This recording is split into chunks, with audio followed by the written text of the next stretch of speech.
புலம்பல் 4ஆம் அதிகாரம். ஐயோ, பொன் மங்கி பசும்பொன் மாறி பரிசுத்த ஸ்தலத்தின் கற்கள் சகல வீதிகளின் முனையிலும் கொட்டுண்டு போயிற்றே.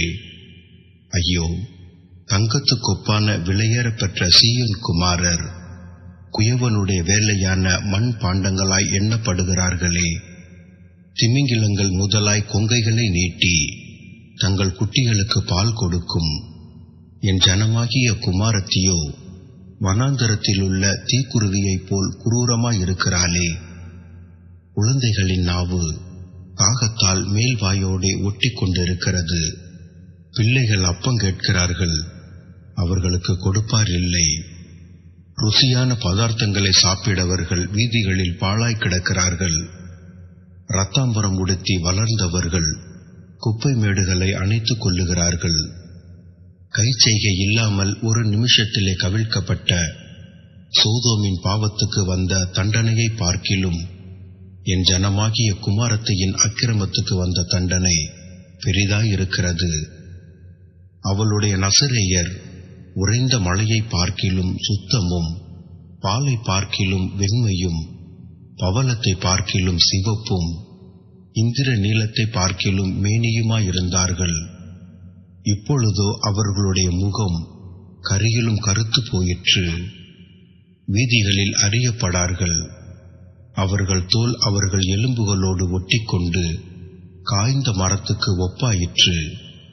பசியினால் கொலையுண்டவர்களை பார்க்கிலும் பட்டயத்தால் கொலையுண்டவர்கள் பாக்கியவான்களாயிருக்கிறார்கள்.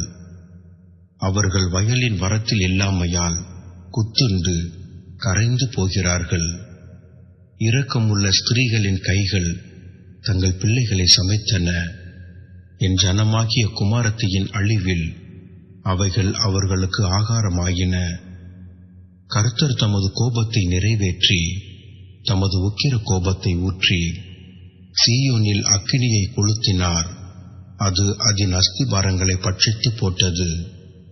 சத்துருவும் பகைஞனும் எருசலேமின் வாசல்களுக்குள் பிரவேசிப்பான் என்கிறதை பூமியின் ராஜாக்களும் பூச்சக்கரத்தின் சகல கொடிகளும் நம்ப மாட்டாதிருந்தார்கள்.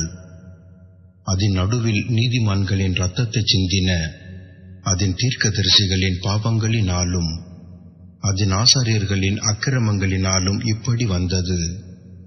குருடர் போல வீதிகளில் அலைந்து ஒருவரும் அவர்கள் வஸ்திரங்களை தொடக்கூடாதபடி இரத்தத்தால் கரைப்பட்டிருந்தார்கள்.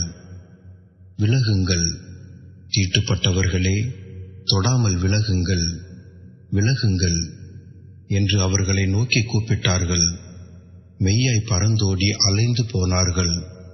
இனி தங்கி தரிக்க மாட்டார்கள் என்று புறஜாதிகளுக்குள்ளே சொல்லப்பட்டது. கர்த்தருடைய கோபம் அவர்களை சிதறடித்தது.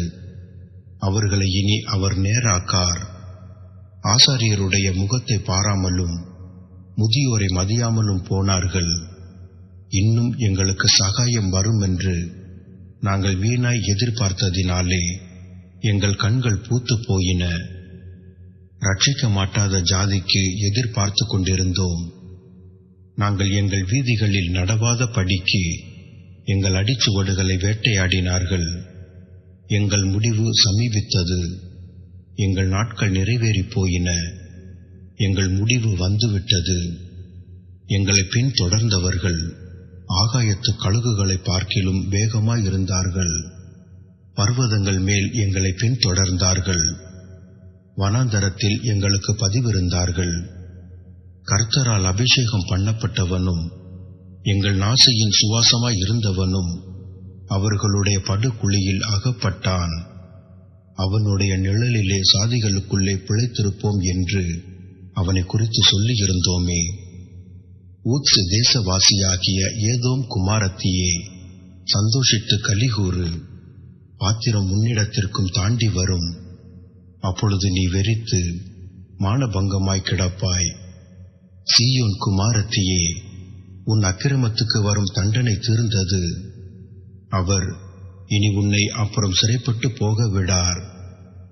ஏதோம் குமாரத்தியே, உன் அக்கிரமத்தை அவர் விசாரிப்பார், உன் பாவங்களை வெளிப்படுத்துவார்.